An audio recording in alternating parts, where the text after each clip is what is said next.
পেয়ারা নবী সাল্লাল্লাহু আলাইহি ওয়াসাল্লাম তিনি এই উম্মতের মায়া নিয়ে তিনি সেখানে কবরে জিন্দা আরাম করতেছেন।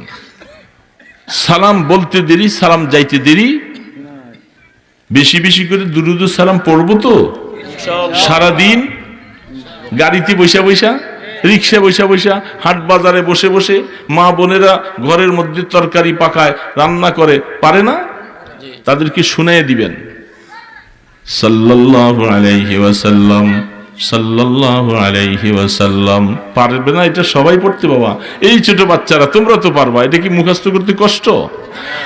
এখানে বসে তুমি ইউসুফনগর বসে বসে সাল্লাল্লাহু আলাইহি সাল্লাম পড়বা, একটা সেকেন্ড সময় লাগবে না। তোমার এই দুরুদ সালামের হাদিয়াটা তোমার বাবার নাম সহ আল্লাহর পয়গম্বরের কবর মোবারকে পৌঁছে যাবে।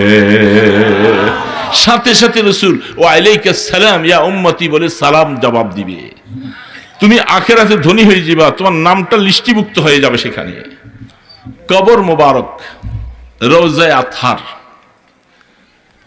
নবী দু জাহাঁ, ফখরে মৌজুদাত, হাবিবে কিবরিয়া, শফিউল মুজনিবিন, ইমামুল মুরসালিন, খাতামুন নবিয়্যিন, মুহাম্মদুর রাসূলুল্লাহ সাল্লাল্লাহু আলাইহি ওয়াসাল্লাম যেখানে আরাম করতেছেন আল্লাহর হাবিবের ওই কবর মোবারকের সামনে যারা জিয়ারতে যান সেখানে সময় বেশি দেয় না, ঠিক না? ধাক্কা, ঢুকতে দেরি আর বাইরে দেরি নেই, দেরি করা যায় না। দুই পাশে দুইটা জালি আছে পিতলের, আর মাঝখানে একটা জালি আছে। অনেকে যারা না চিনে তারা মনে করে প্রথমটার মধ্যে একজন সাহাবী, আরেকটার মধ্যে আরেকজন রসুল, আরেকটার মধ্যে। আসলে দুই পাশের দোনোটা খালি, ওই দুইটার মধ্যে কারো কবর নেই। মাঝখানে যেই জালিটা আছে ওইখানেই কবর, আল্লাহর হাবিবের কবর, আবু বকর সিদ্দিক এবং ওমরে ফারুক রাদিয়াল্লাহু, তিনজনের কবর। তিনটা চাঁদের মতো এইভাবে সিদরি আছে। কয়টা? প্রথমটা ছোট, এর পরেরটা একটু বড়, তার পরেরটা অনেক বড় চাঁদ। প্রথম যেটা বড়, যেটা এই চাঁদ বরাবর হলেন মুহাম্মদ রাসূলুল্লাহ সাল্লাল্লাহু আলাইহি ওয়াসাল্লামের চেহারা বরাবর। রাসূল পাক সাল্লাল্লাহু আলাইহি ওয়াসাল্লাম থেকে হাঁটু বরাবর আরেকটা চাঁদ আছে তার পাশে। ওই চাঁদটা হইল আবু বকর সিদ্দিক রাদিয়াল্লাহু তাআলা আনহুর চেহারা বরাবর, যার চেহারাটা হইল রাসূলের হাঁটু বরাবর। তারপরে আরেকটা চাঁদ, সেখানে হইলেন ওমরে ফারুক রাদিয়াল্লাহু তাআলা আনহু আবু বকর সিদ্দিকের হাঁটু বরাবর। এই কায়দায়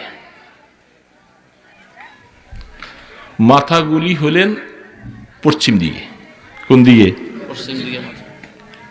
আমাদের দেশে শোয়াইবার সময় কোন দিকে? কারণ আমাদের কেবলা কোন দিকে? পশ্চিম দিকে। এই জন্য ডান কাতে শোয়ানো হয়। কোন কাতে শোয়াননি? মুর্দার মাটি দিবার সময় কোন কাতে শোয়ান? ডান কাতে খেয়াল করে শোয়ান, মনেই থাকে না ওই সময়।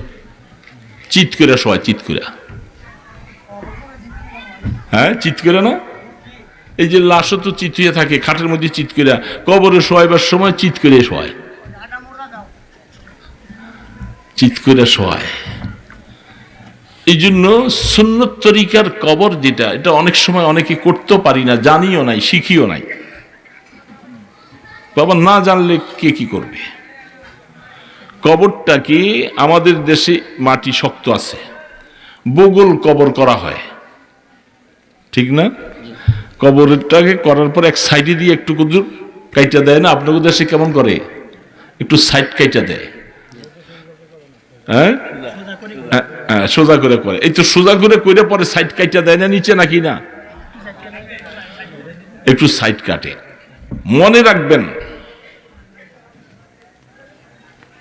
সেইখানে কবরটাকে সমান্তরাল, যেখানে নিচে মাটিটা বিছাইবেন ওইদিকে ডাইন পাশটা একটু ঢালু করবেন আর তার বাম পাশটা একটু উঁচা রাখবেন। তখন লাশকে শোয়াইলে অটোমেটিক লাশের সিনা আর চেহারা পুরো কিবলার দিকে ফিরে যাবে। এটা হলো সুন্নত তরিকার শোয়ানো। লাশ তো আর জানে না, যারা জীবিত তাদের শিক্ষা দরকার।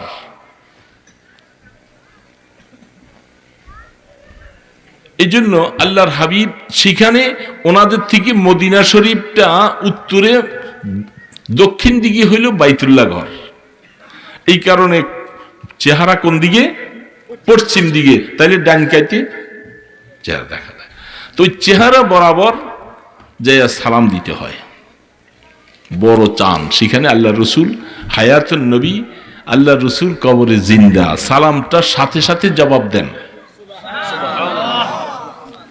আল্লাহর হাবিবের কবরের পাশে যাইয়া যখন সালাম দেয়, সালামের জবাব দিতে আর দেরি হয় না। ওইখানে এই আল্লাহর হাবিবের কবর মোবারক যেখানে আছে, দুই পাশে দুইটা পিলার আছে সুন্দর করা। পিলার গুলার মধ্যে কালারও চেঞ্জ করা আছে।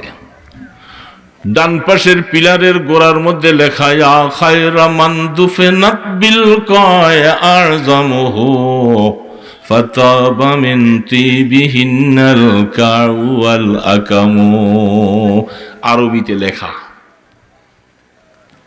বাম পাশে লেখা নফসিল ফিদা লিকবরিন আনতা সাকিনুহু। আজকে লেখা নয়, যে আরবরা শিরক করে না, বিদআত করে না, যেখানে আরবরা রওজা আথারে, রিয়াজুল জান্নায় বিভিন্ন হাদিসগুলি লিখে রাখছেন, তারা লিখে রাখছে আল্লাহর পয়গম্বরের শান আর মান বলতে যায়া কবরের সামনে দুই পাশে লেখা। ইমানদার বাবা, পড়তে পারো না দেখে তোমরা বুঝো না কি লিখছে। এই ছন্দগুলি আজকে নয়, আজকে 30-35 বছর আগের থেকে দেখতেছি, আজও আছে। কি লিখছেন আপনাদের বুঝার জন্য বলছি। অসুবিধা হইতেছে বাবা? বুঝার জন্য বলতেছি। পড়তে না পারলেও যদি আল্লাহ পাক কোনোদিন যাওয়ার তৌফিক দেয়, ওই লেখাটা দেখবেন সোনালী কালার দিয়া লেখা, দুইটা ছন্দ এইভাবে লেখা, ডান পাশে পিলারের গোড়ায় একটা, বাম পাশে পিলারের গোড়ায় একটা, ছন্দ দুইটা লিখা রাখছেন। যেই ব্যক্তি রওজায়ে আথারের সামনে জিয়ারতে যাবে, সে যেন ওই ছন্দটা দেখা দেখা নিজের নামটাকে, নফসটাকে যেন এরকম বানায়। সেজন্য এই কথা বুঝে আসে। বুঝে না আসলে সেখানে যে কিছুই দেখা যায় না। বিল্ডিং দেখা যায়, দালান দেখা যায়, ফ্যান ঝুলতেছে দেখা যায়, রসুল কি দেখা যায়? দেখা যায়। কিন্তু মনের ভিতরে রসুলকে জায়গা দিতে হবে। মনের ভিতরে পেয়ারা নবী সাল্লাল্লাহু আলাইহি ওয়াসাল্লামের ইশক আর মোহব্বত জাগা দিয়া যখন সেই ছন্দটার দিকে নজর করবে, কি বলতেছে? ইয়া খায়রা মান দুফিনাত বিল কয় আরজামুহু। এ মাটি, কোনো মূল্য ছিল না রে তোর, তুই স্বাভাবিক একটা মাটি ছিলি, তোর কোনো দাম ছিল না, সাধারণ মাটি ছিলি, কোনো দাম নাই। কিন্তু রাসূল পাক সাল্লাল্লাহু আলাইহি সাল্লাম, প্যারা নবী সাল্লাল্লাহু আলাইহি সাল্লামকে তোমার মধ্যে শোয়াই দিয়া, মাটি তুমি কত দামি হইলা, আল্লাহর আরশ থেকে বেশি দামি। কেন কেন এত দামি হলো? ওই শরীরের সাথে তোমার সম্পর্ক লাগা। এই পবিত্র আত্মা, যে আত্মাটাকে চাটিয়াল ময়দানে দাফন করা হয়েছিল, মাটি কোনো মূল্য ছিল না রে। আর এই সমস্ত মাযহাবে আরবা, চারু মাযহাবের উলামায়ে কেরাম একমত, আল্লাহর পয়গম্বরের পিঠ মোবারকের সাথে যেই মাটিটা লাগা, ওই মাটির দাম আল্লাহর আরশ থেকে বেশি। হইছে না? এত দামি মাটি, যার সংস্পর্শে যাইয়া মাটিটা আল্লাহর আরশ থেকে দামি, সুগ্রানওয়ালা, মিশক আম্বরওয়ালা।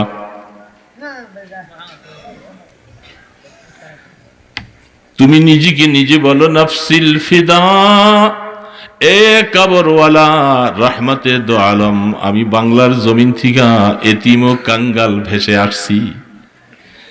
জীবনের গুনার বোঝাগুলি নিয়ে অনেক পাপ করে আমি রওজা পাকের সামনে, আপনার কবর মোবারকের সামনে আসলাম। আইসা আমি কি বলতেছি, নাফসিল ফিদালে কবরিন আনতা সাকিনুহু, রহমতে দো আলম, যে কবরের মধ্যে আপনি আরাম করতেছেন, আমি আমার জীবনটা আপনার কদমের নিচে লুটাইয়া দিলাম, মিঠাইয়া দিলাম। ফিহিল আফাফু ওয়া ফিহিল জুদু ওয়াল কারামু, যে কবরের মধ্যে আপনি আছেন, আপনার শানে আল্লাহ পাক কোরআন শরীফের মধ্যে আয়াত বলেছে রাউফুর রহিম বলে আপনাকে লকব দিয়েছে।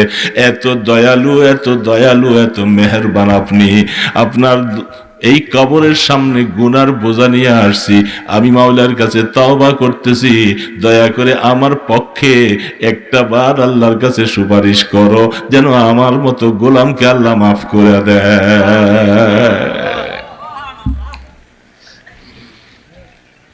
এই ছন্দগুলি লিখে রাখছে বাবা। তো আল্লাহর হাবিব পেয়ারা নবী সাল্লাল্লাহু আলাইহি ওয়াসাল্লাম, তিনি এই উম্মতের মায়া নিয়ে তিনি সেখানে কবরে জিন্দা আরাম করতেছেন।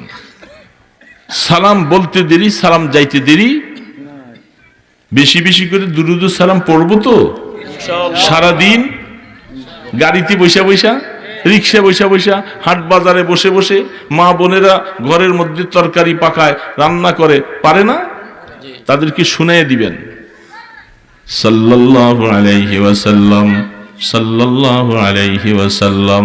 পারবে না এটা সবাই পড়তে বাবা, এই ছোট বাচ্চারা, তোমরা তো পারবা, এটা কি মুখস্থ করতে কষ্ট? এখানে বসে তুমি ইউসুফনগর বসে বসে সাল্লাল্লাহু আলাইহি সাল্লাম পড়বা, একটা সেকেন্ড সময় লাগবে না। তোমার এই দুরুদ সালামের হাদিয়াটা তোমার বাবার নাম সহ আল্লাহর পয়গম্বরের কবর মোবারকে পৌঁছে যাবে। সাথে সাথে রাসূল ওয়া আলাইকাস সালাম ইয়া উম্মতি বলে সালাম জবাব দিবে। তুমি আখিরাতে ধনী হয়ে যাবে, তোমার নামটা লিস্টিভুক্ত হয়ে যাবে সেখানে। মাফ করে দাও, আমরা না বুঝে গুনাহ করে ফেলছি, এখন ভয় লাগে কবরের ডাক তো কখন যেন চলে আসে গো আল্লাহ। কবর সামনে হাজির, খালি হাতে দাও না মাওলা, আমাদের গুনাহ মাফ না করাইয়া মওতের ডাক দিও না গো আল্লাহ। রহমানুর রহিম, কত মানুষকে আপনি মাফ করেছেন, আমাদের মতো গোলামদেরকে একটু মাফ করে দাও আল্লাহ। মওতের বিছানায় যখন শোয়াইয়া দিবা, শয়তান বেঈমান বামাওয়ার জন্য বারবার করে চেষ্টা করবে গো আল্লাহ। ওই সময় ঈমানের দৌলত দিয়া রহমতের হাতের ছোঁয়া লাগাইয়া আমাদেরকে কবরে নিও আল্লাহ। ছেলে মেয়েরা পাশে বসে আব্বা বলে বলে ডাকবে, আল্লাহ মুখে পানি দিবে, পানি ভিতরে যাবে না, গালি দেইবে, পানিগুলি পড়ে যাবে। কেউ আব্বা বলে ডাকবে, কেউ দাদা বলে ডাকবে, কারো ডাকে সাড়া দেওয়া যাবে না, সামনে আজরাইল হাজির হইয়া যাবে গো আল্লাহ। ওই সময় নেককারদেরকে নফসে মুতমাইন্না বলে ডাক দিবে,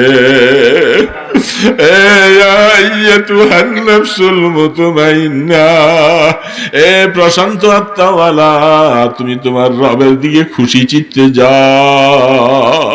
আল্লাহ এমন একটা ডাক আমাদেরকে নসিব করে দিও আল্লাহ। কবরকে জাহান্নামের গর্ত বানাই দিও না, কবরের মধ্যে সাপ বিচ্ছু লাগাই দিও না আল্লাহ। কবরের মধ্যে নাকি ৯৯টা সাপ হবে। বেনামাজির কবরে সকাল থেকে জোহর পর্যন্ত এইভাবে ধ্বংসন করতে থাকবে।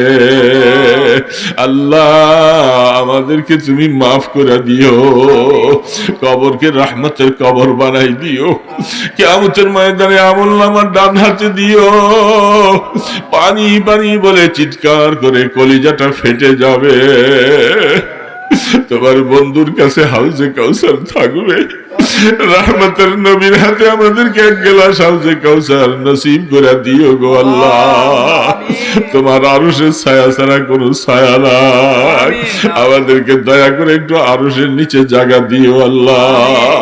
আল্লাহ আমাদের মা বাবাকে হারিয়ে ফেলছি আল্লাহ, যাদের মা বাবা দুনিয়াতে নাই তাদের কবরকে রহমতের কবর বানাইয়া দাও আল্লাহ। যাদের মা বাবা বেঁচে আছে এদের গুনাহ মাফ করে দাও আল্লাহ। সন্তানকে মা বাবার খাদেম বানাইয়া দাও আল্লাহ। মা বাবার সাথে কেউ বেয়াদবি করো না বাবা। এই অমূল্য রত্ন যাকে আল্লাহ দিয়েছে মায়ার নজরে নজরে বারবার তাকাইও আল্লাহ, তোমাকে কবুল হজের সওয়াব দিবে। ইয়া আল্লাহ আমাদের ছেলে মেয়ে বিবি বাচ্চা সবাইকে মাফ করে দাও, আমাদের সন্তানগুলোকে নামাজি দিনদার বানাই দিও আল্লাহ। মৌতের সময় শিয়রে বৈশা যেন সূরা ইয়াসিন পড়তে পারে এমন সন্তান বানাই দিও আল্লাহ।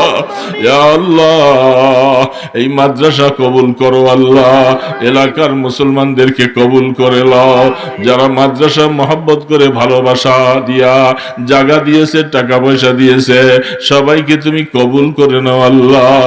প্রবাস থেকে তোমার বান্দারা দ্বীনকে মহব্বত করে টাকা পয়সা দিয়েছে আল্লাহ, প্রবাসীওয়ালাদের উপরে তুমি রহম করো আল্লাহ, তাদেরকে সুস্বাস্থ্য দিও আল্লাহ, কোন সমস্যায় মুশকিলের মধ্যে ফালাইও না আল্লাহ। ইয়া আল্লাহ এই মজমার মধ্যে জানি না কারা কোনো অসুস্থতায় আছে সবাইকে শিফায়ে কামিলা দান করো আল্লাহ। আমাদের রুহানি জিসমানি রোগগুলি ভালো করে দাও আল্লাহ। ইয়া আল্লাহ আমাদের প্রত্যেকের দিলের মধ্যে আপনার মহব্বত দান করেন আল্লাহ, আপনার হাবিবের মহব্বত দিয়ে দাও আল্লাহ। ইয়া আল্লাহ মেহেরবানি করে এই হাফেজ ছেলেগুলাকে আলেমে হক্কানি রব্বানি বানাই দিও। ইয়া আল্লাহ মাদ্রাসাকে দিন বা দিন তারাক্কি নসিব করে দাও, সহি তালিমের ব্যবস্থা করে দাও আল্লাহ। রাস্তায় ঘাটে কোনোদিন বেইজ্জতি করো না আল্লাহ, শিগাল কুকুরের মতো মওত দিও না আল্লাহ, জানাজা হারা করে মওত দিও না। ইয়া আল্লাহ মেহেরবানি করে সোনার মদিনায় লক্ষ কোটি দুরূদ ও সালামের হাদিয়া পৌঁছে দাও আল্লাহ। আপনার হাবিবের কদম মোবারকের উসিলায় আপনার ইসমে আজমের উসিলা আমাদের দোয়াগুলি কবুল করে নাও। সাল্লাল্লাহু তাআলা আলা খায়রি খালকিহি মুহাম্মাদিন ওয়া আলা আলিহি ওয়া আসহাবিহি আজমাইন বিরহমাতিকা ইয়া আরহামার রাহিমিন।